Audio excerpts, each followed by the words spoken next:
Welcome everyone to part 3 of Tuesday teaching series, Two Truths in Buddhism, led by Venerable Tenzin Legtsok.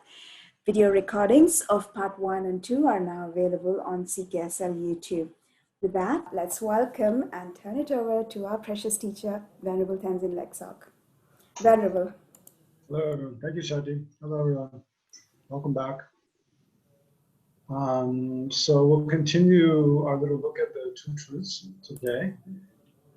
So let's begin with a little bit of meditation to generate a positive motivation and go for refuge first. So wherever you are, get comfortable in your seat or on your cushion. And yeah, bring your attention into the present moment and into the present space where you're in. And then bring your attention from outside, looking at outside objects of the five senses, to looking at your primarily your mental consciousness. Yeah, so if you can, try to just focus on your mental consciousness for a minute, just observing, trying to let go of distracting thoughts, observing the clear, knowing nature of your mind as a way of generating some concentration.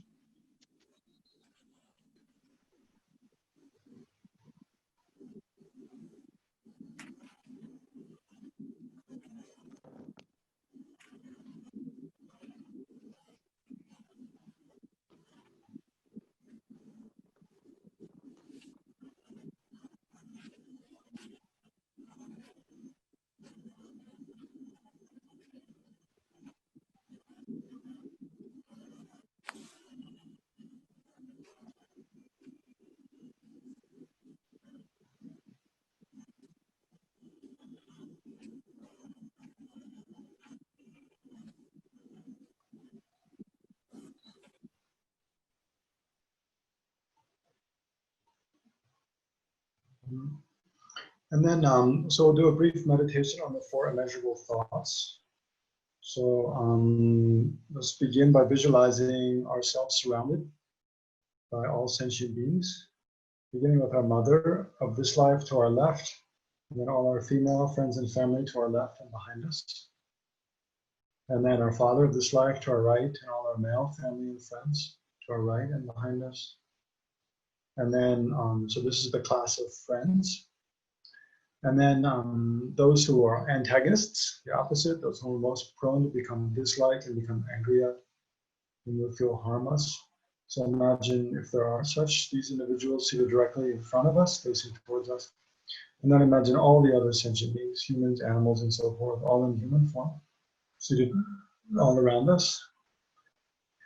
And feel how in this life, countless past lives, future lives, up to enlightenment, we're inescapably interconnected with all of these sentient beings.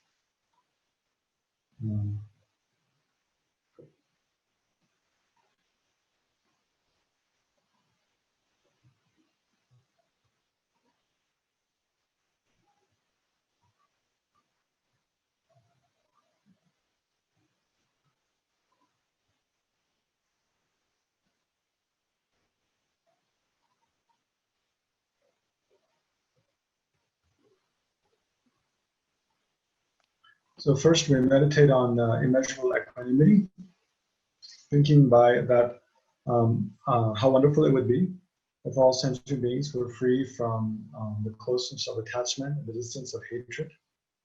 May they abide in equanimity. So, right, so thinking how all sentient, may ourselves and all other sentient beings abide in a state of equal concern for one another without being biased, holding some very close and then having attachment for them, and holding others very distant and generating aversion for them. But rather may we and all sentient beings have an equal sense of concern for others, no matter how they treat us, right, irregardless of that. So how wonderful that would be if all sentient beings have this kind of equanimity towards each other. May I myself cause them, or may they have that equanimity, may I myself cause all of them to have that. And then we can make the request to our Guru and the Buddha. Guru Buddha, please bless me to be able to do this. So try to generate this aspiration for immeasurable equanimity.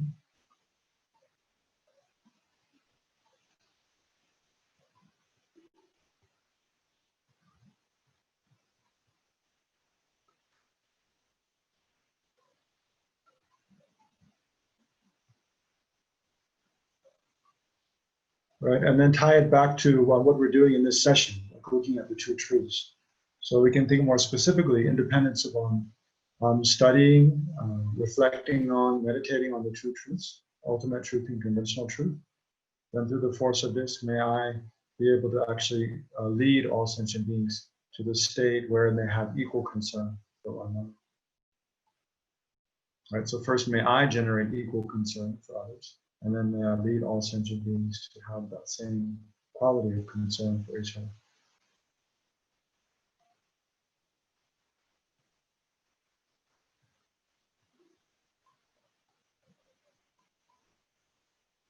Right? And then next, immeasurable love can do. So try to generate the aspiration, how wonderful it would be if all sentient beings had happiness and the causes of happiness. May they have happiness and its causes. I myself will cause them to have these. Please, Guru Buddha, bless me to be able to do this. And then especially relate that to the two truths. By studying, reflecting, meditating on the two truths, may I and all sentient beings have every happiness up to full enlightenment and all the causes of this.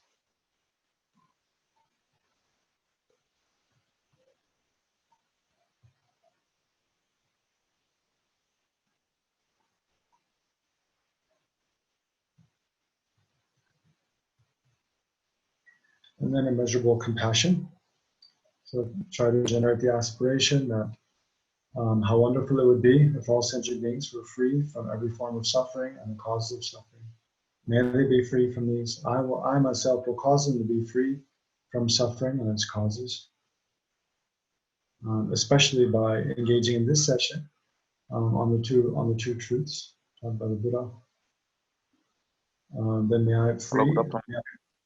May I cause all sentient. May I free all sentient beings from suffering and the cause of suffering. Please, Guru Buddha, bless me to be able to do this.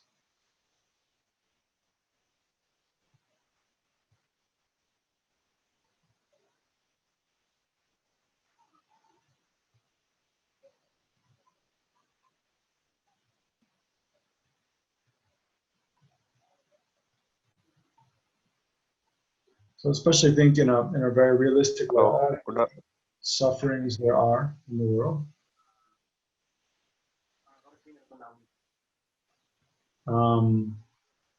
Like in Syria, in Lebanon recently, so much destruction and so many people suffering from COVID-19 virus. And then political oppression, like in China and Russia, other countries. So many people in poverty, famine breaking out in Africa just recently. So think of all the different sufferings people experience, not to mention the suffering of animals, the hell realms and so forth. So especially try to generate the aspiration by engaging in this session. May I create the causes to be able to free all sentient beings from suffering.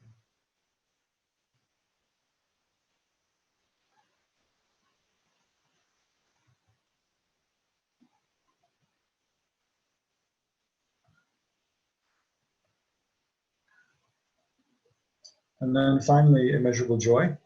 So try to generate the aspiration that, again, by engaging in this session on the two noble truths, the two truths. How wonderful it would be if all sentient beings have the happiness which is completely free from suffering. May they have this happiness. May I myself cause them to have happiness which is completely beyond suffering. Please, Guru Buddha, bless me to be able to do this.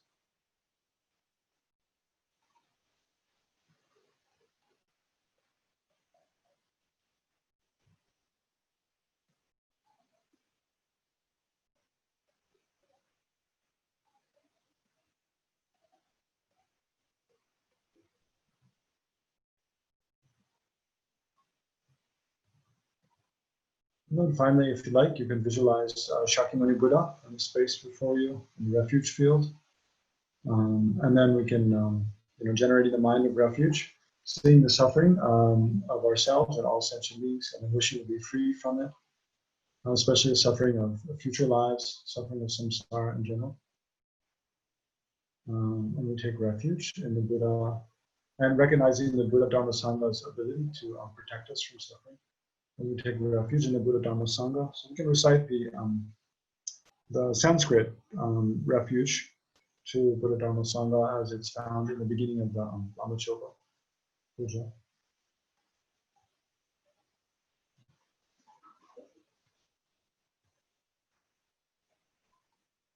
Namo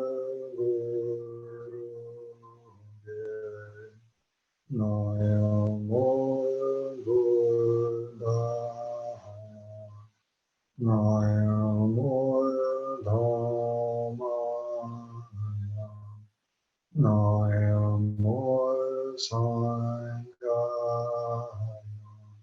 Namo Guru Namo Buddhaya Namo Dhammaya Namo Sanghaya Namo Guruvaya Namo Buddhaya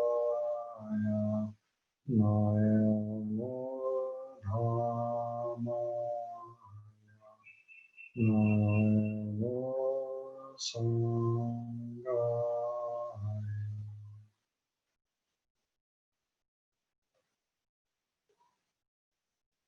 So briefly visualize that from every pore of Buddha's holy body, the white light rays radiate out throughout all of space, infinite light rays radiate out throughout all of space. To the crown of each sentient being, visualize seated around one, a white light ray, an emanation of Buddha comes on the tip of the white light ray, and then from his holy body, white light pours down, white nectar pours down through their body, yourself and that of all other sentient beings, purifying you and all the other sentient beings of every suffering and the cause of suffering, especially the afflictive emotions of attachment, anger, and ignorance. Especially ignorance, not understanding the two truths, is completely purified.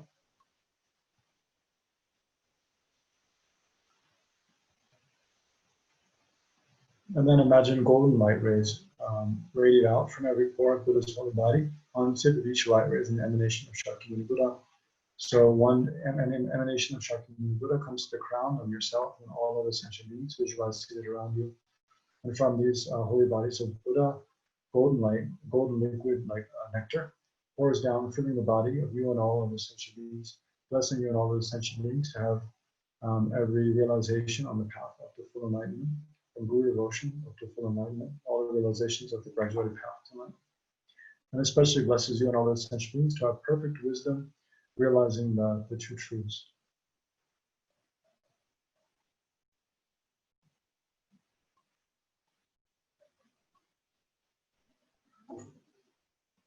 And then imagine the Shakyamuni Buddha visualized in front of you actually comes to the crown of your head and abides there to to assist you during the session. So we'll stop there, the meditation.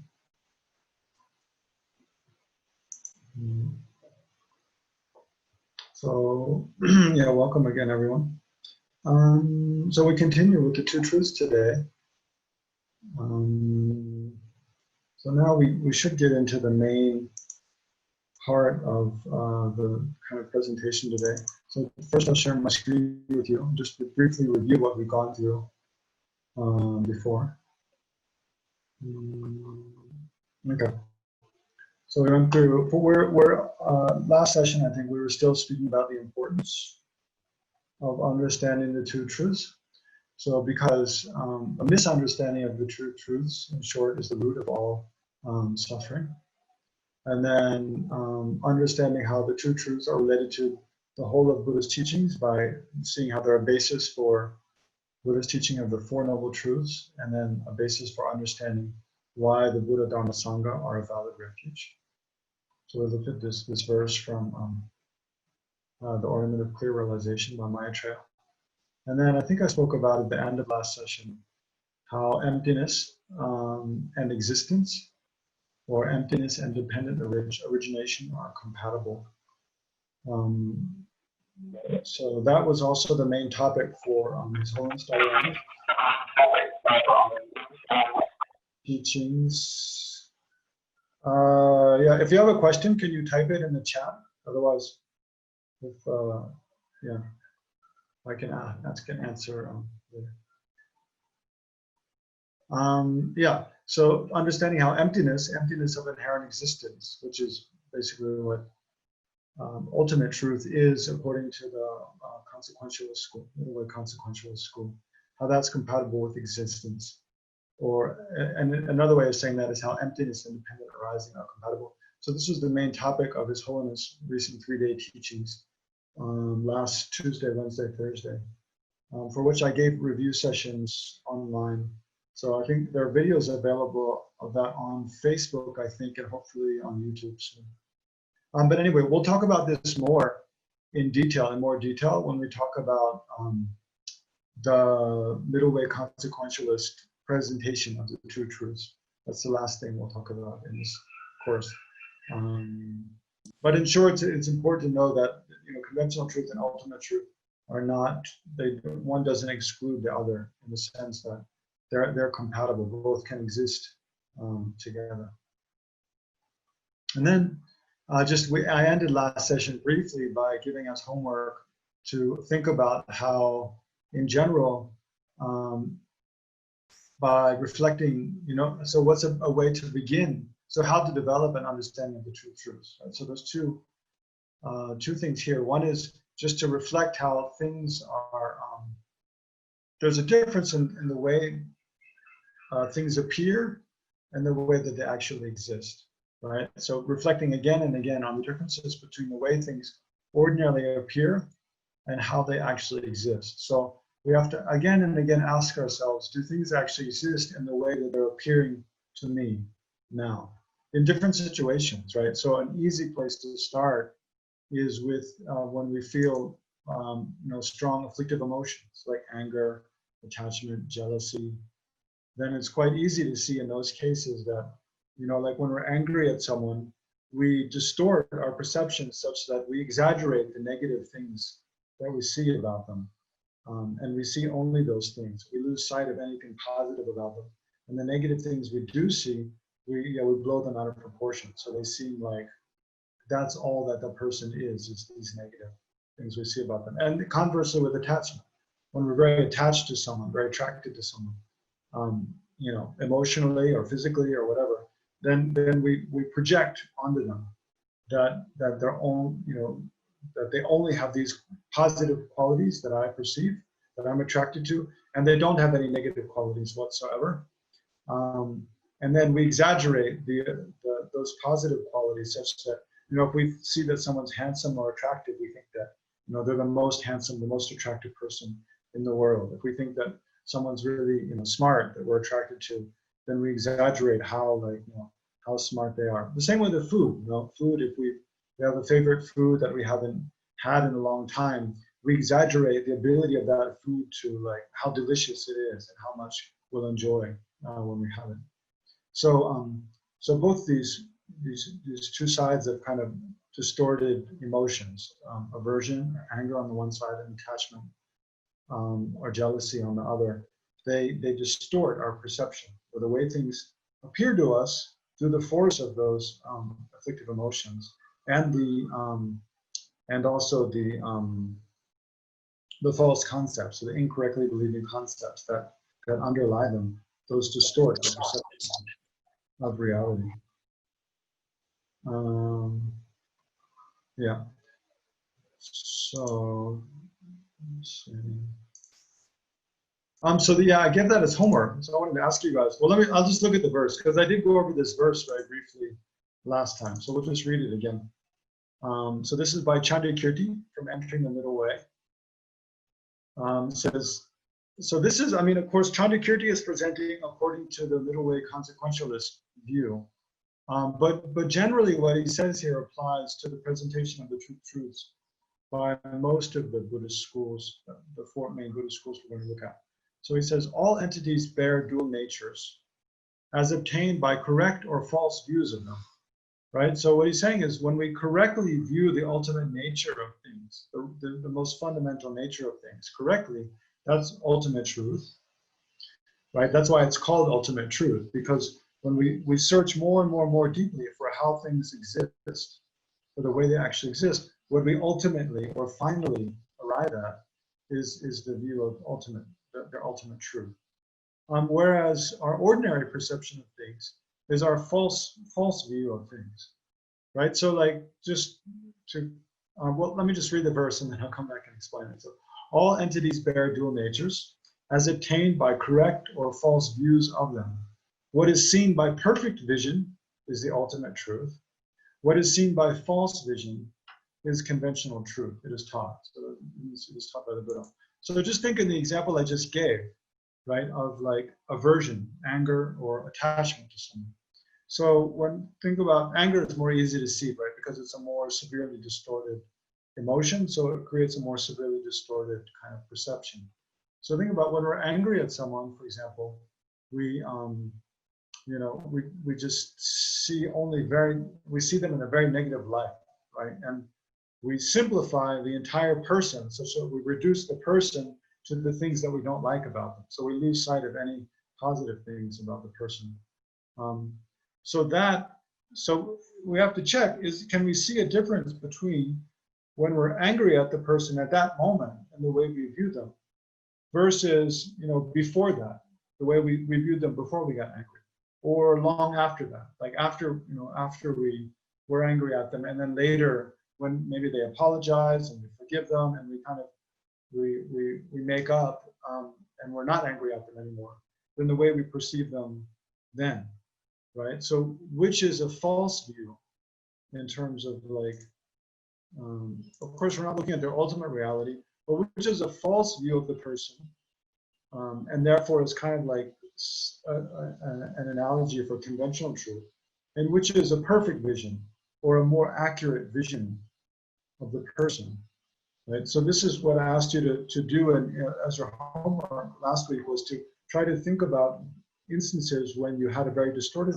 view of another thing or another person or even of yourself, right? And to recognize how the way we appear at that moment is kind of a false view, right? It's distorted by our afflictive emotions, like even like depression, causes us to have a very distorted view of ourselves, where we put ourselves down, right? We feel like we're much less capable. We have less potential for well-being and happiness than we actually do, right? That's why low self-esteem is a kind of distorted view of ourselves.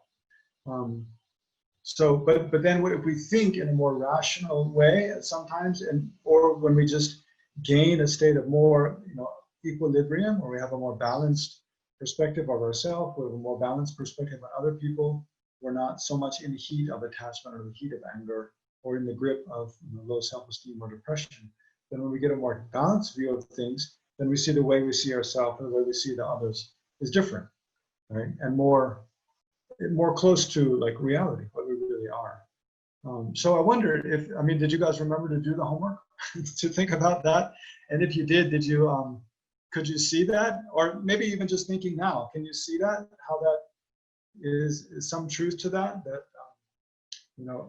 and sometimes we have a false perception of things where the way, things appear is not actually what it turns out to be when we think about them more carefully, or when we see them in a more clear way, more balanced way.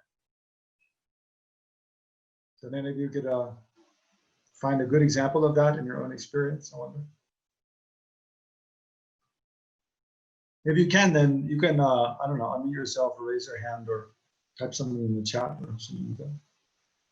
Or just wave your hand in front of your screen.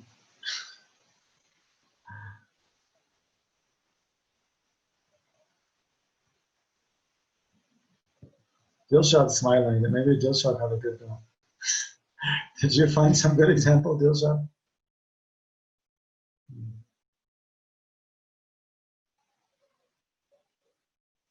Were you saying something, Dilshad? I can't hear. No. Yes, Venerable. Oh yeah, what are you saying? Yeah. Yes, here you are saying that all false views are conventional truth. but those false views are seems to be like not a false views, true views. Like that, I am seeing like that. If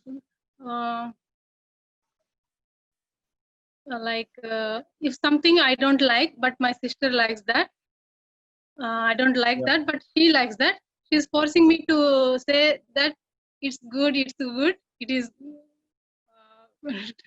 looking nice, but I am saying it's not good, it's not good. Right. In my way, really it's not good because it is hurting me. But in her way, it is good because it is getting happy for her. In that way, it's look like true view only. Then isn't it the ultimate truth? How can I Well, define that it is a false view or a true view? well, that's more like a difference of opinion. You have one opinion, your sister has a different opinion. It's not like either one of those is kind of ultimate truth or, yeah, or wrong, inherently wrong or right. You know? It's a kind of a difference of opinion. I felt like that. The view, she's seeing that view is the correct view, but you are saying it's the opinion, just opinion. Well, yeah, I mean, even that's a kind of distorted perception. When we feel that something is right very strongly, then we kind of project that actually it is right, irregardless of our opinion. You know, we feel that something is right, then we tend to think it's objectively right from the side of the object, and that it's not just that we think it's right. You know, oftentimes we think something is right or wrong without really having a good reason for it that establishes it as being right or wrong, apart from simply our opinion or whether something's good or bad, right? So that would create a kind of distorted perception. You know, if I think, like it's right that, I don't know,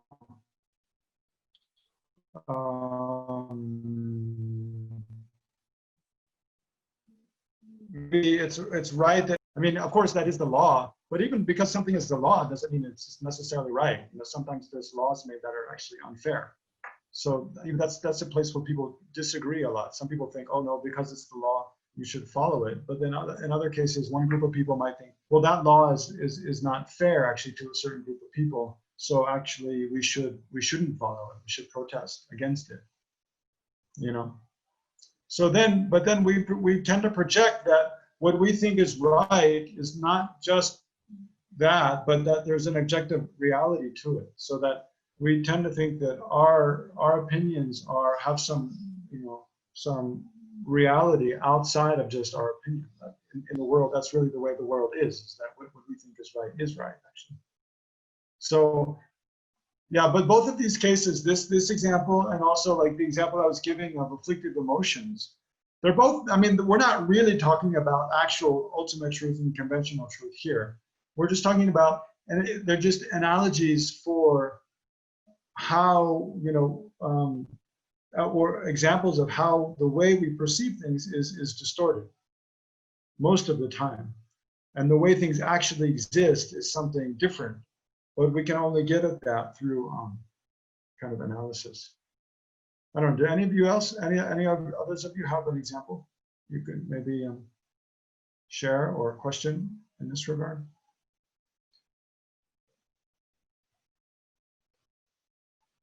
Fariza, okay. Fariza, I think you have to unplug your mic again. That mic doesn't work. Yeah, you can, sorry. So the point is that so intellectually you do understand that yes, you know that it is false, because when you go towards the object, you cannot find it. But it doesn't hold true. Everything looks so real. I mean, it functions, everything is so real. It looks so real. But when you think, give a little bit of thought, for a split second, you do know that, okay, yes, intellectually you know, but it doesn't sustain longer. Yeah, well, you're talking more about specifically about the middle way consequentialist view, the Madhyamaka Prasangika. kind of view of the two truths, which we'll come to gradually. But in general, what you're saying is true. Also, even for, you know, even for just the examples I was giving of attachment and anger, when we're, you know, when we're angry at someone, there might be part of us that intellectually knows the way I'm thinking about them is totally exaggerating, you know, is totally blowing things out of proportion. But our heart doesn't change just like that. You know? Exactly. There's a big gap between our head and our heart. Okay. Yes. So yeah, it's true. But if we just give up thinking rationally, then our heart never changes, right? But if we think about the reasoning to bring us to a more clear understanding of reality again and again and again, and habituate ourselves to it, then gradually our heart changes and our emotional response and what is our automatic way of seeing things gradually, very, very, very slowly, it changes. Right? Yes, so similarly, like when you're very unwell, when you're in that period when you're very unwell, and if at that moment you have to think that, okay, this pain doesn't even, you know, how true is it? And it doesn't work. I mean, it's because the pain is more true. Yeah. I mean, especially physical pain, it's difficult. You can't just make it go away. And even that you think different ways to deal with it differently. Yeah, it kind of depends on the strength of your thinking about it and how familiar you are with that way of thinking, and how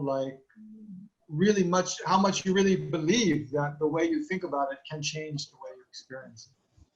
Yeah, there's all different kinds of things, but yeah, it's true. When we start off, generally our rational mind is very weak, and our our automatic response is very strong. Yes. So it takes time to change this. Yeah. Subhashini, are you waving your hand to talk? Okay. I just wanted to say that the whole idea of ultimate truth is somehow linked with total objectivity. Well, yeah, I mean, generally it is.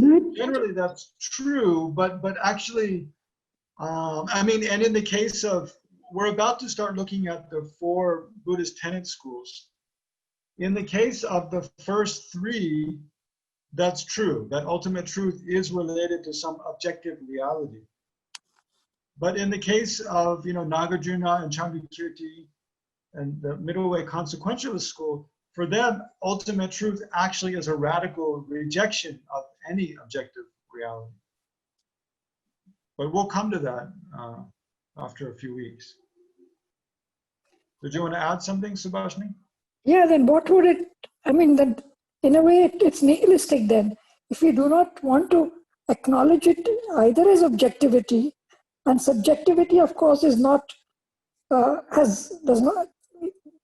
it's not even conventional truth, because a lot of things which are commonly believed are conventional truth. Like, for instance, I think you are a monk, and that's a conventional truth. Yeah, that's true. So when we are talking about ultimate truth, what are we referring to then? If it's not even total objectivity or complete objectivity, which of course is very difficult because the mind cannot, is always colored by its own values, its own background. True. Yeah, the excellent question. And that's the $1 million question, really. When we talk about ultimate truth, what are we talking about? So that, actually, that's a great segue to the next, what I wanted to look at next. So with your permission, I'll go on to the next topic. Is that okay?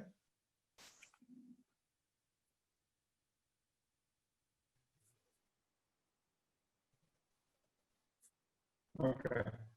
So let's look at this little our outline again. So then the second look at this difference between the way things appear to us in different situations and the way things actually exist when we analyze more closely, especially with our logical, rational mind, right? And then the second way is to specifically by reflecting on the presentations of the two truths by the Buddhist tenet systems, beginning with the lower and then going to the higher.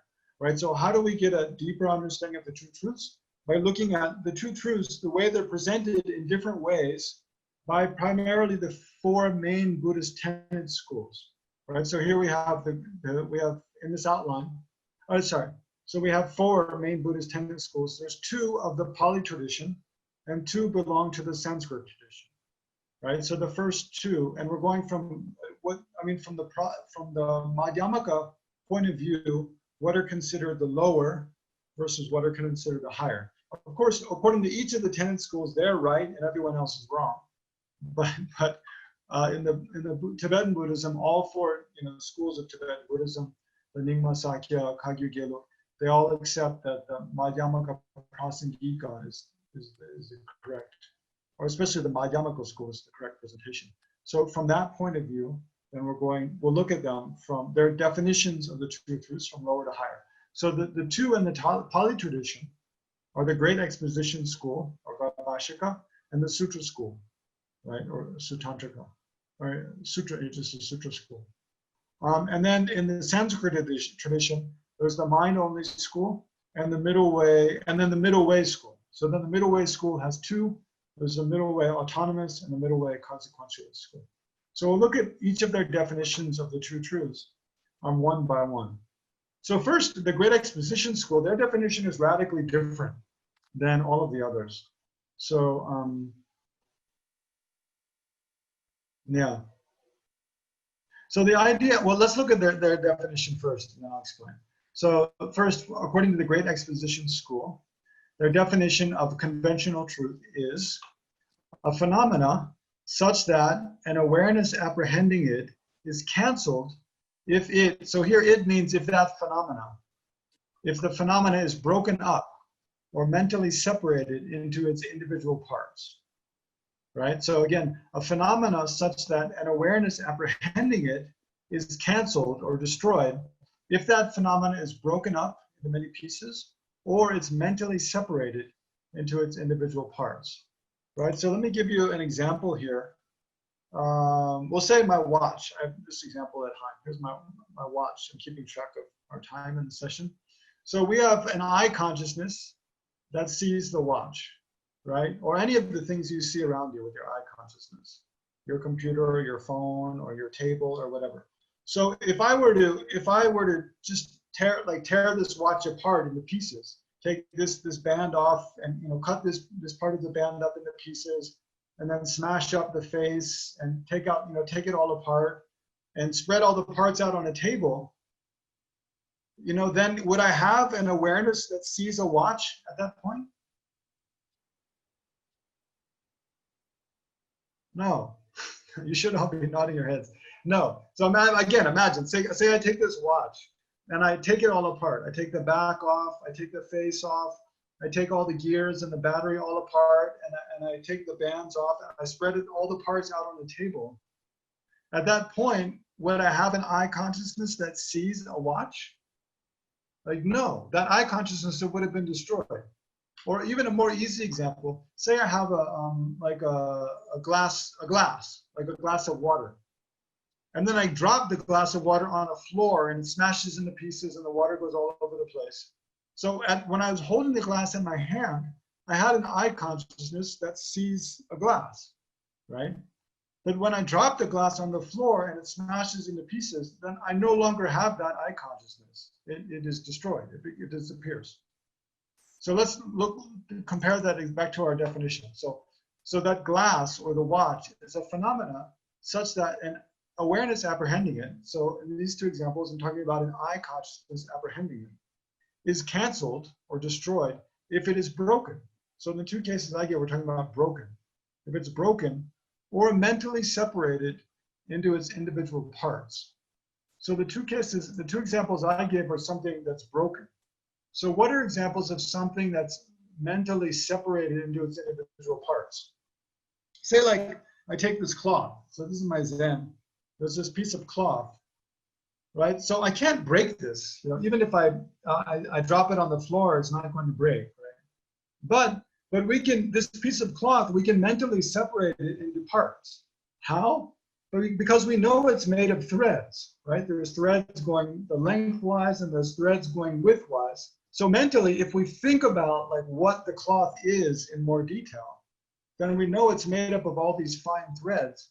So as we have, it's like, so now think of the cloth I just showed you, right? So we have a mental, a mental consciousness apprehending this red cloth that I was holding up.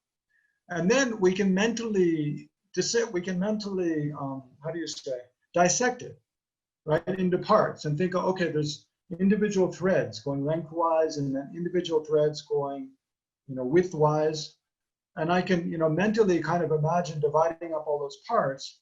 And then at that time, my mental apprehension of the cloth, it goes away, right? It disappears, right? So I can, when I divide up the cloth mentally into different parts, then I can see how it's kind of like ultimately there is no cloth.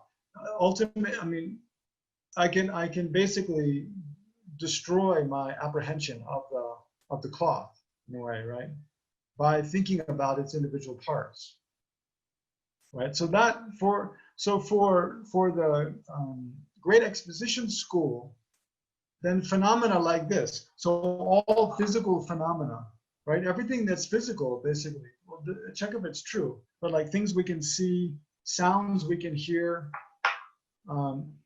tastes that we experience, smells we experience. All of those things, they can be divided up into parts, either physically, like when we smash something, or mentally, when we mentally divide a thing up into parts.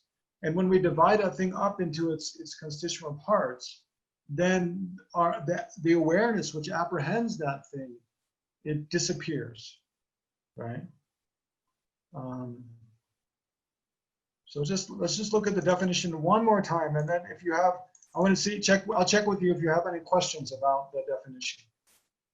Well, and maybe we'll compare with the definition of ultimate truth first, and then I'll ask you for questions. So again, a phenomena. So for the Great Exposition School, the definition of a conventional truth is a phenomena such that an awareness apprehending it is canceled if that phenomena is broken up or mentally separated into its individual parts, right? So for them, basically anything that's made up of parts, if you can actually physically take those parts apart, and then you destroy the awareness which is apprehending that. So like the example of my watch, if I take all the parts of my watch, take all my watch apart, or the building you're in, imagine there's an earthquake and the building collapses, then the apprehension, the awareness apprehending the building is destroyed at that time. Or mentally, it doesn't have to be physically you take it apart, but even if mentally, like with this cloth, I can mentally divide it up into parts. Or even our consciousness, say our stream of consciousness, we can divide it up into parts in time, right? Physically, we have a stream of consciousness that's moving through time. Physically, we can't divide that up into different parts. But mentally, we can dissect it into moments. There's a moment, I don't know, what time is it now? It's like at 7:20 and 1 second, 7:20 and 2 seconds, 7:20 and 3 seconds. There's different moments in time, and we can experience those different moments in time. So then when we mentally divide up even like a stream of eye consciousness or a stream of mental consciousness, then that awareness which is aware of a whole eye consciousness or a whole mental consciousness, it's destroyed, it's canceled out by that dividing it up into parts, right? So for the Great Exposition School, then basically these kinds of things for which the awareness apprehending them can be canceled or destroyed when the thing itself is actually broken up into parts or mentally divided out into parts, right? For them, those kind of things then are conventional phenomena. They're not ultimate, like an ultimate reality, ultimate phenomena. So this, you see already, this is a completely different way of looking at the true truths than the Madhyamaka. For those of you who are familiar with the Madhyamaka way of looking at the true truths, this is completely different, right? This is much simpler, actually. Although, because if we haven't heard explanation of it before, it might seem a little, it's unfamiliar. It might seem a little more complicated, but it's just because we might not have heard it before. So let me just before I take your questions about this, then let's look at their definition then of ultimate truth and some examples of that. So the definition of an ultimate truth is a phenomena such that an awareness apprehending it is not canceled if it is broken up or mentally separated into individual parts, right? So again, a phenomena such that the awareness apprehending that phenomena is not canceled or broken up if that phenomena is mentally separated into its individual parts, right? So for here, what's a good example of this kind of phenomena is like say permanence. So like permanence, if we think of permanence, then, you know, the different parts of permanence are its examples, things that aren't permanent, like, you know, uncompounded space and, you know, emptiness and, you know, the truth of cessation, you know, the mere absence of an elephant in the room. You know, there's all different kinds of this permanent phenomena. Usually they're non-affirming negations. But we can think of, so all those instances of permanence, like the permanence of uncompounded space, the permanence of the absence of an elephant in the room, the permanence of the truth of cessation, the permanence of permanence itself, the permanence of, you know, existence. Existence is a permanent thing. So all those instances of permanence, when we think of all those instances, actually they just give us another example of permanence. But the permanence itself is not just, you know, the awareness of permanence itself it's not canceled out. Rather, it's reinforced. It's the same with impermanence, actually. Impermanence is also probably an ultimate truth for the Great Exposition School. So think about impermanence, or even like maybe even simpler example would be like, well, what about sound? How about if we take sound as an example? You know, we think of sound, just the, you know, the generality of sound, and then we can think of individual sounds, like the sounds of the crickets, the sounds of the, you know, the phone ringing, the sound of the water running, the sound of the wind, the sound of people speaking. But, you know, we think of all those different parts. Those are all different parts of sound as a whole.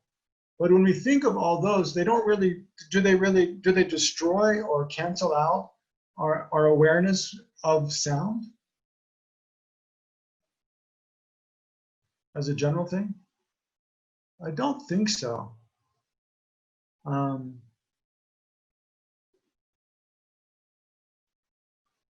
me look at something else real quick.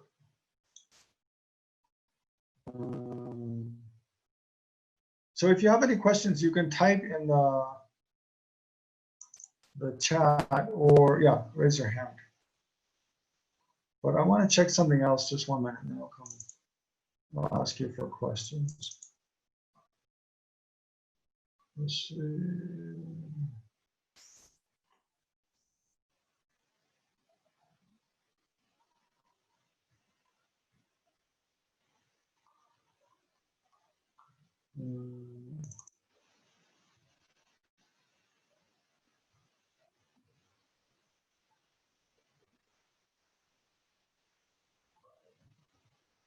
Oh, okay. Yeah, I want to look at for the Great Exposition School, the classical examples they give for ultimate truth is the partless particles. So they believe, according to the Great Exposition School, there are, you know, the smallest possible particles, like atoms. I mean, atoms, of course, we know are made up of protons, electrons, neutrons. But they believe that there's a smallest possible particle that cannot be further divided into parts, right? So that's an example of, because it doesn't have parts, it's partless, right? So you cannot physically divide it into parts, and you cannot mentally separate it into parts. Although, I mean, later that that belief is rejected by the higher Buddhist schools. But for them, there's a smallest partless particle.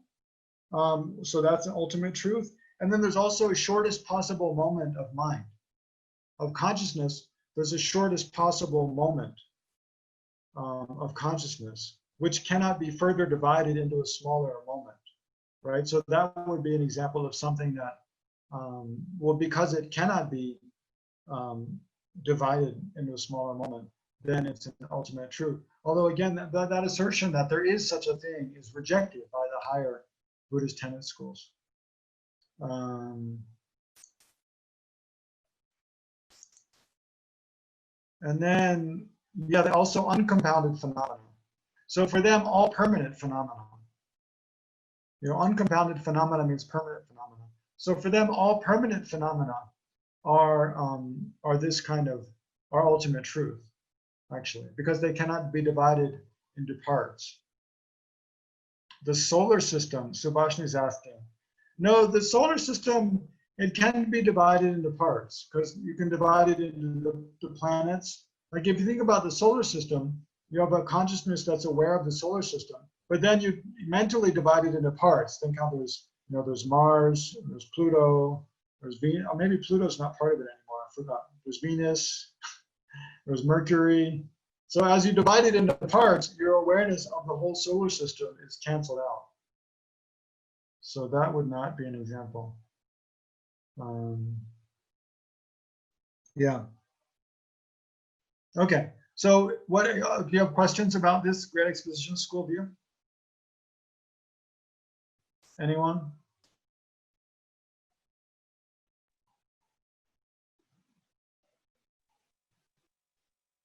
Oh yeah, Archana. I think you're unmuted, Archana. Yeah, so what does it mean by awareness is cancelled? Because awareness is there, probably awareness is just shifted to something else. Well, yeah, a really easy example is like if you have a glass of water example. We have a glass of water in our hand. We can feel the glass, we can see the glass, so we have an awareness of this glass of water in our hand.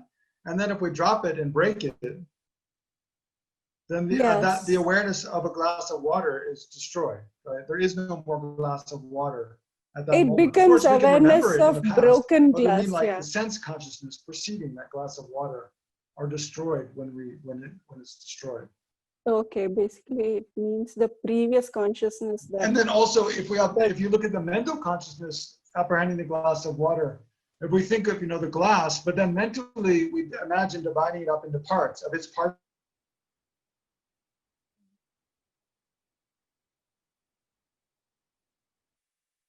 Sorry, lost you, Venerable. Sorry, I lost connection. I'm back. So also the glass of water mentally, we can mentally just think of a glass of water, but mentally we can divide it up into all the atoms, the particles and the atoms that make it up. And then that apprehension of that mental apprehension of the glass of water is canceled out, right? So what we mean is the specific mind that is aware of an object in that moment. If either physically we divide the object into parts or mentally we divide it into parts, if that specific mind is kind of goes away, right? It's canceled. Okay. Yeah. I have to think about specific examples. It's helpful to see better. Legtsok, I have one question. Sure, yeah. No, just not a question, just a clarification. So what the Great Exposition School is trying to say that ultimately everything is permanent because it is not divisible, right? No. No. They're not saying that ultimately everything is permanent. So the ultimate truth. Why would you think that? They're saying that everything that is permanent is an ultimate truth. But they're not saying that ultimately everything is permanent, no. So everything which is permanent is the ultimate truth. Yes. Right? Yes. Okay. However, in conventionally, what is it they're saying? What is conventional truth? Conventional truth? Well, they're saying that probably most things that we perceive with our senses, our sense consciousness, things that we, definitely everything that we directly see, hear, smell, taste, touch, those almost all are conventional truths. Oh. Yeah. Right. But then there is some question about, because they're not 100%, clear.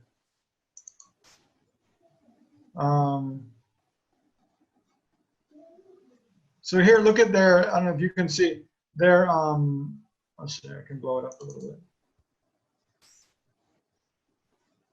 Their examples of conventional truth are like a vase, a woolen cloth. Because if a vase is broken with a hammer, the mind apprehending it is canceled. If a woolen cloth is separated into individual threads, physically or mentally, the mind apprehending it is canceled, right? Whereas illustrations of an ultimate truth are, for example, directionally partless particles, right? So for them, partless particles, directionally means they don't have a north, east, south, west, top, bottom. They don't have sides. So for them, directionally partless particles are impermanent and they're ultimate truths.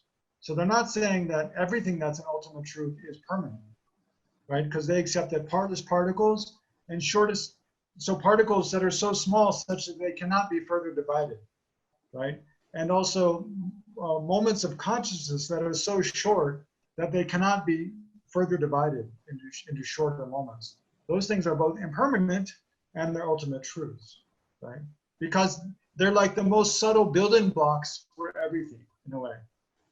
For them, like for the physical world, there's the most subtle kind of building blocks of the physical world, which are these extremely small particles. It's very similar to the Western, maybe before quantum mechanics, the Western scientific view of the physical world. That we think there's these smallest possible particles that once we discover, we'll know like what are the building blocks of everything else in the universe, right? So the Greeks spoke about atoms, and then then we discovered the makeup of atoms aren't the smallest particles, that they're made up of smaller particles, electrons, protons, and neutrons. For a long time, scientists, physicists thought those were the smallest possible physical things, protons, neutrons, electrons. But then with the advent of proton colliders, these massive atomic colliders, like in Geneva, like CERN in Switzerland, I think. Anyway, and the Hadron Collider, that we smash up, you smash protons and electrons, and you find you can smash them into smaller particles, like muons and gluons and the Higgs boson. So every several years, we have new names for smaller particles, right? So basically, Western physicists have been for a long time searching for these kind of smallest possible particles, kind of like the Great Exposition School, thinking that that's some kind of ultimate reality, right? So for the Great Exposition School, the smallest possible building blocks of the physical world are like an ultimate truth. And the smallest possible building blocks for our mental world, smallest moments of consciousness, are an ultimate truth.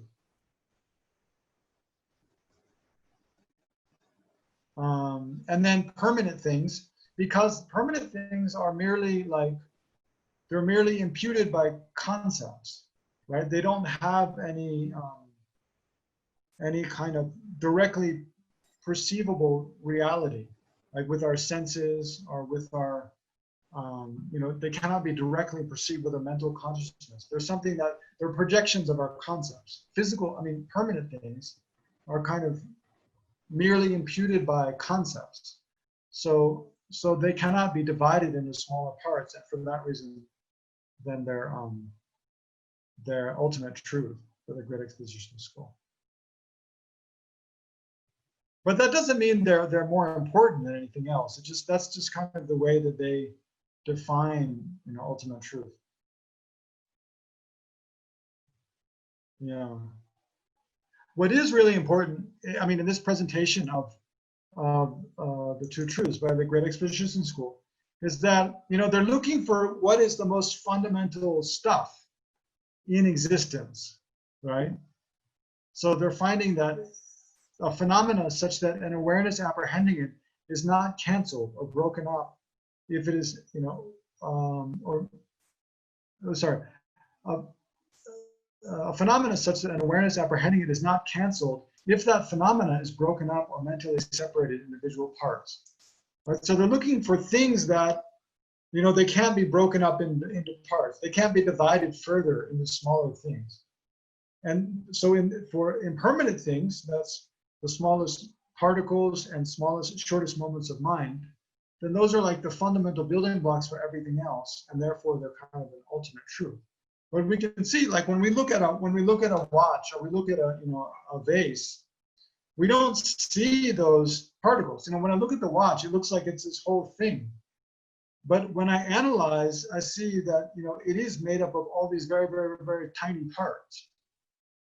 Right? So for them, there also is a difference between the way we ordinarily see things as being like a whole, you know, like even like a phone or a mount, you know, different physical objects. We see it as being a whole unified thing. But when we analyze just on the physical level, we see that it's made up of smaller and smaller and smaller parts, right? So that perception of the whole, it goes away. It becomes like, oh, that isn't actual reality. What is reality is these smaller and smaller and smaller parts, right? And then for the ultimate, for the Great Exposition School, they come to these smallest possible parts. And those smallest possible particles that cannot be further divided, those are like the real, something that's really concrete, you know, the stable stuff, the real stuff that everything else is composed of.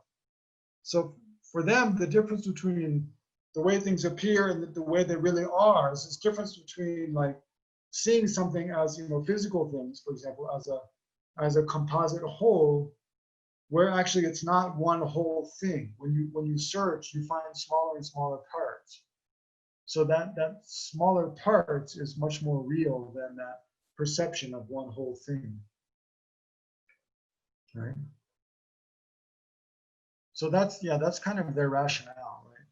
But you see that there's I mean, what's important here is to get a sense of how these Buddhist philosophers, they're looking for, you know, I mean, just like philosophers in the West or other, you know, philosophers in other parts of the world, they recognize that, you know, the way we ordinarily see things isn't really trustworthy, right? Things don't really, what things really are is not the way that they just ordinarily appear to our senses. And they want to know if there's some, you know, when you search, when you analyze to see what things really are, they want to find some more stable, concrete kind of basis, something that you can point to and say, this is reality. And that cannot be further broken down, or you cannot go any deeper than this. You know, it's kind of like, you know, if you're swimming in a lake or in a pool and you don't know where the bottom is, you feel a little, you know, a little afraid, a little uncomfortable. You know, imagine like you've gone in a lake or a river and you can't feel the bottom. There's a fear that comes. Because you don't know, if you go down, you don't know how far down you can go, right? If you can't touch the bottom, there's a little bit of fear that comes. You don't feel quite at ease, right? You don't feel very confident about anything. You feel a little unsafe. So with philosophy, it's kind of the same way. I mean, people, when we look to see what is true, you know, what is really true, there's a sense that we want to find like a bottom, like you go down, you go deeper and deeper and deeper, and then you reach like a very concrete bottom, an ultimate truth. That there's no deeper than that. There's nothing more fundamental than that. And that is really, that I can be totally confident of, that I can be sure of. And then I can accept that everything else is kind of built upon that basis, that foundation, right? So when we look for ultimate truth, all these different, you know, Buddhist philosophical schools, non-Buddhist philosophical schools, when they look for an ultimate truth, they're looking for this kind of this stable, reliable basis upon which everything else is existing, right? There's this kind of fundamental basis. A kind of belief in God is a similar thing. If we believe that there's a creator God that created everything, of course in Buddhism we don't, but for other religious systems where they believe in this creator God, for them that would have to be like an ultimate truth. When you look more and more deeply for what is really true, then finally you can imagine that the way it brings a great sense of comfort to feel like, well, there's this all-loving, all-powerful, all-knowing force that we call God, and this force created everything, right? So you feel a great sense of peace, a great sense of like safety when you feel like you understand what is the most fundamental kind of force in the universe, right? So that's what they're looking for here. Okay.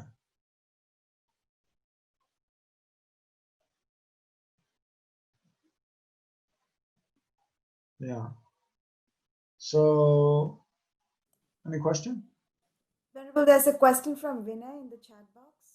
I saw that, but it's quite, yeah, maybe I'll come back to it later. It's not, yeah.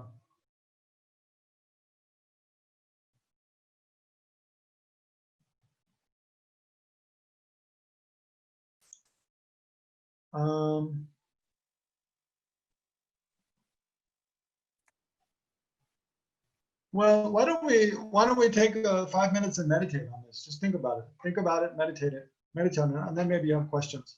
Because it's really important, like, I mean, when we look at like concepts like this, to try to, yeah, get an understanding of it in our own terms, right? And come up with our own examples. That's really important, to come up with your own original examples of something that is a conventional truth for, according to the Great Exposition School. Some things that are conventional truths and how they fit this definition. Some things that are ultimate truths and how they fit the definition or not, right? So why don't we, I'll put the definition up again on the screen. And then why don't we, yeah, just kind of reflect in your own experience and try to come up with a couple definitions each of conventional truths and I mean an example of conventional truth, an example of ultimate truth. Right, so remember, of ultimate truth, their main two examples are partless particles, or their main three examples are partless particles. So you can also reflect, well, what is a partless particle? Is that possible or not? What would that be like? And then shortest moment of consciousness, and then also uncompounded phenomena or permanent phenomena. Right?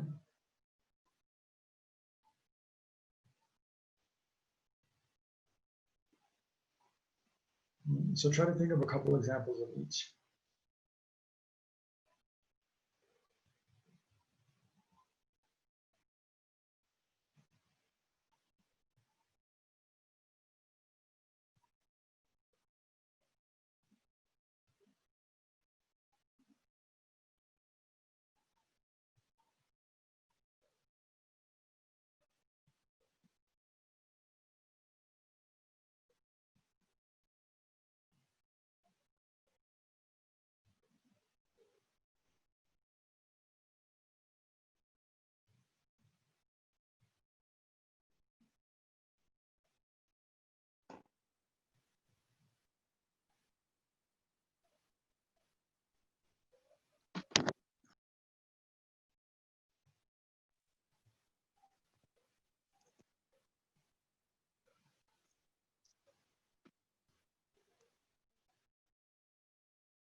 Okay, let's pause there. Did you come up with any questions? We're trying to think of examples.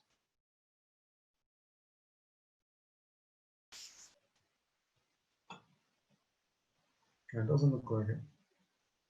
Okay, let's look at the two definitions by the. Can I? Oh yeah, Subhashini? Sure.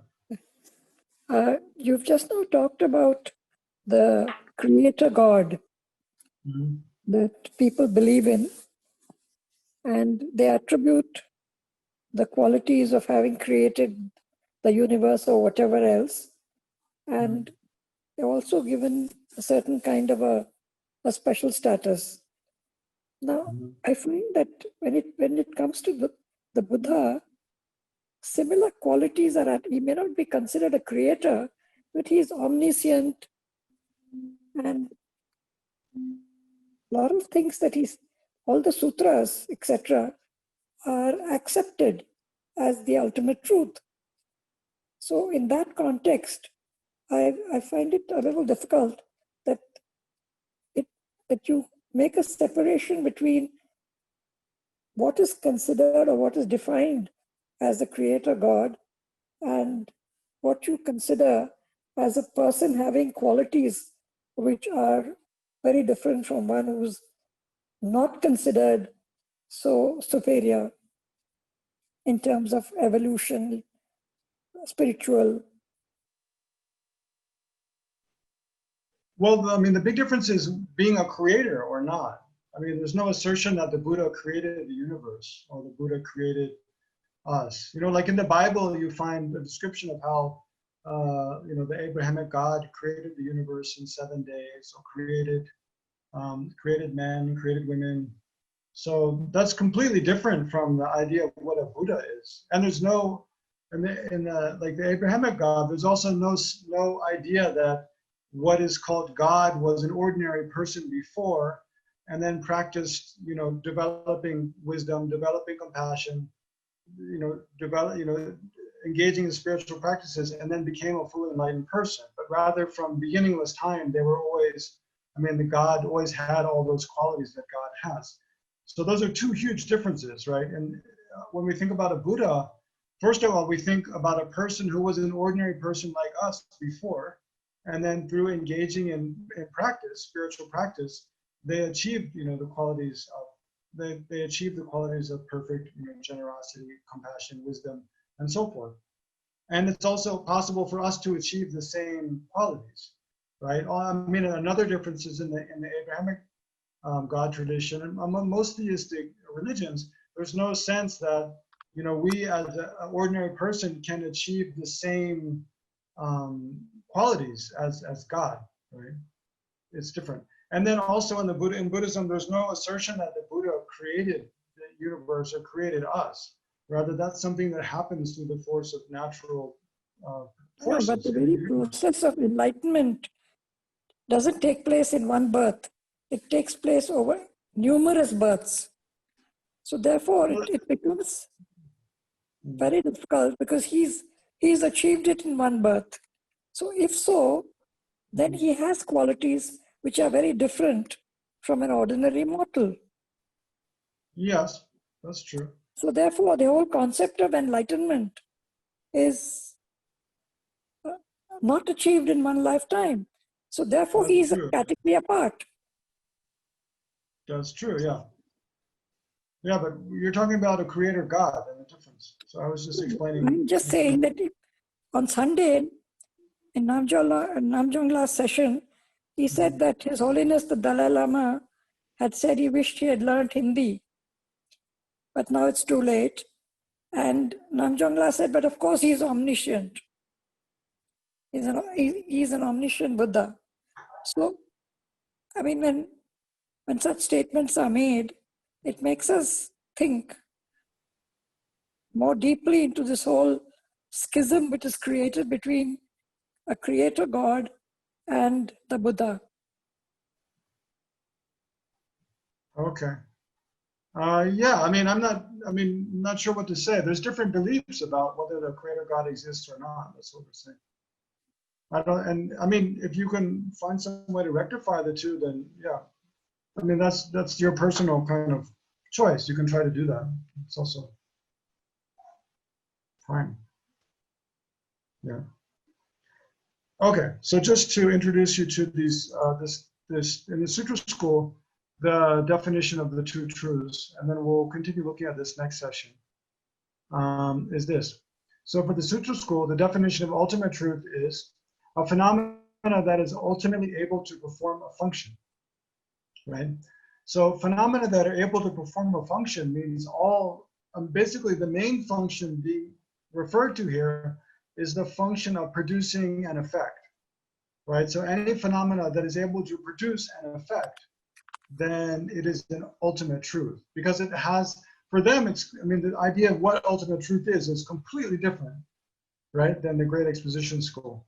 For them, what is ultimate truth is basically being able to, yeah, produce an effect, being able to change other things, having a kind of power where you can produce an effect. So again, to look at the example of like my watch in this moment, it produces the effect of the watch in a subsequent moment, right? Or another effect is, you know, when I look at the watch produces an eye consciousness that sees the watch, right? Or, you know, the hands of the watch are moving, so it produces, it's able to, you know, produce a consciousness that's aware of what time it is. Or for example, like a seed, if you take a seed and plant it in the ground, that seed, when it's conjoined with moisture and heat and nutrients of the soil, it can produce a sprout. That's an even more gross example, more simple example. So, or like, you know, your laptop computer or the phone that you're using now, you know, you can turn it on and then enter the meeting ID for, you know, the Zoom room, and you can see on the two truths we're doing.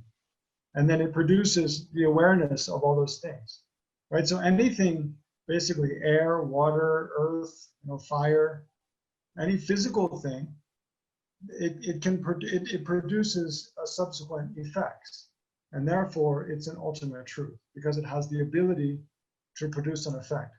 And then the same way with, remember, it's a phenomena that is ultimately able to perform a function, right? So ultimately able to perform a function and able to perform a function are the same thing. So anything that can perform a function for them, right, again means it does something, it affects something else by its own power, then it's an ultimate truth. So also our consciousness, our minds, states of awareness that we have, like when I see something, then it produces a memory of having seen that later on. I hear a sound, and then I can understand some meaning on the basis of that sound, or I can remember having heard that sound later on. So that memory is an effect of hearing the sound, right? So yeah. Or as a person, you know, we can do things, we can change things, we can affect other things. So in that way, we produce results. So we perform a function, right? We perform different functions. Therefore, we're an ultimate truth. So the idea here of, maybe we contrast with their definition of a conventional truth. For them, so for the Sutra school, the definition of a conventional truth is a phenomena that is not ultimately able to perform a function, right? So this means all permanent phenomena, right? So again, permanent phenomena like uncompounded space, or, you know, the mere absence of an elephant in the room, or actually nirvana, permanent, you know, a mere cessation of something, a mere absence of something. Those are things which they're like, basically they exist through the force of, they're like abstract, the objects of abstract concepts, right? They exist through the force of merely eliminating something. You know, like think about the absence of an elephant in the room that you're in right now, right? I assume there's no elephant in the room where you are.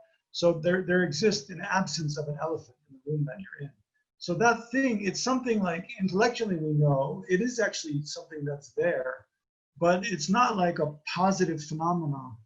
It's not a positive phenomenon, right? So that thing, it doesn't have the ability to actually affect other things and act upon other things and change other things. It's something that we know by thinking about an elephant and then wondering, well, is there an elephant here or not? And recognizing that there's not, right? So it's because of knowing about elephant, then we can create the object of that, the concept of not elephant. And we recognize that the object of that concept, you know, the mere absence of an elephant, that is something that's here, but it doesn't have any like substantial, you know, it doesn't do anything. You know, that mere absence of an elephant, it doesn't have the power to like produce something else, right? Rather, it's more like that object is kind of a production of our concepts, rather than it producing some kind of new awareness in us, right? So in that way, it's just a conventional truth, not an ultimate truth. Anyway, just wanted to give you a taste of this before we end this session. Right, we'll come back to this at the beginning of next session. But it is really helpful. So if you want to do some homework, to just compare these two ways of dividing conventional truth and ultimate truth according to the Great Exposition School. So they're looking for something, their idea of ultimate truth is something that cannot be further divided, right? Whereas for the Sutra School, their idea of ultimate truth is completely different. It's something that has a power to change other things, has a power to produce effects in the world, right? From the side of the object, it can produce effects. So that's what's ultimately kind of true. So, I mean, so by carry on for the Sutra School, then, you know, the most important consciousness we have are our sense consciousness, right? Our sense consciousness that perceive things that we can see, things we can hear, things we taste, all those things that appear to our sense consciousness, those are the most real, right? For them, we can really trust the things we perceive with our sense consciousness. That's the world we can believe in, right? The world that we see, hear, taste, touch, and smell. Whereas the world of our concepts is very questionable. That's not nearly so believable. That's not trustworthy, right? So for the Great Exposition School, the things we can believe in are the smallest possible building blocks of the world, right? The smallest possible particles, the smallest possible moments in time, and also the things that are merely objects of our concepts, right? These uncompounded phenomena. Compounded phenomena, things that are made up of parts, are not trustworthy for the Great Exposition School. Whereas for the Sutra School, it's almost the very opposite, right? For the Sutra School, the fact that things are made up of parts is fine. You know, they don't feel like that undermines the kind of trustworthiness of things. But they like it that if things can create an awareness in us, right? When we look at a pot, it creates an eye awareness of the pot. When I hear the rain falling, it creates an ear consciousness that's aware of the rain. So those things that can create effects, especially they can create, you know, consciousness in us. They can create sense consciousness in us. They can create the experience of seeing, the experience of hearing something, the experience of tasting something. So things that have that kind of power of creating effects, creating our experience of things, those are trustworthy things. That is reality. And this world of things that merely appear to our concepts, our mental, you know, ideas about things, those things are more just like projections of our mind. They're not trustworthy, right? So anyway, try to look at these two different ideas about what is ultimately real, what is ultimate truth versus conventional truth, according to the Exposition School and according to the Sutra School. So yeah, if you have any questions, you save them for next week. We'll run out of time now, unless there's any really burning questions. But you all look a little confused at this point, so I'm not sure you have any questions. Just to quickly answer the Vinay's question in the chat. He asked, the dual nature of everything is like a person. Is good or bad? Can we become only good or accept people as good and love all? Yes, basically we can become only good. And we can love all people, right? It's a matter of habituation. But the main reason is because all the negative aspects, the bad aspects of us, arise from a fundamental misunderstanding of the two truths. And thereby, when we generate a clear and accurate understanding of the true truth, then on that basis, we can eliminate all the distorted and disturbing and negative aspects of ourselves as a person. And then we become totally good, and then we can love all people unconditionally. So that's possible. Okay, so let's dedicate briefly. I'll share a couple of verses that we can use. So in the meantime, first we rejoice in all the merit we've created. So think about how the Buddha taught the two truths, and then how countless Buddhist masters through many generations meditated on, explained, generated realization of the true truths, in order to eliminate suffering and the causes of suffering of all sentient beings. So rejoice in all of that, rejoice in your own efforts, to engage in this kind of session with a positive motivation. Rejoice in all the positive qualities of all of our spiritual teachers, as well as the Dalai Lama and others. Look how excellent it is. And then rejoice in all the merit created by all ordinary sentient beings like ourselves, with a pure, selfless aspiration, benefiting one another. So all this merit we dedicate, that all true spiritual teachings will spread and remain for a long time, and that spiritual leaders like His Holiness the Dalai Lama, teachers, Lamas of Burma, and others have long and stable lives. Especially the Dharma centers like Choe Khor Sum Ling continue to flourish now and into the future. And primarily that all sentient beings are free from every form of suffering, and the causes of those, and have every happiness up to full enlightenment in the causes of those.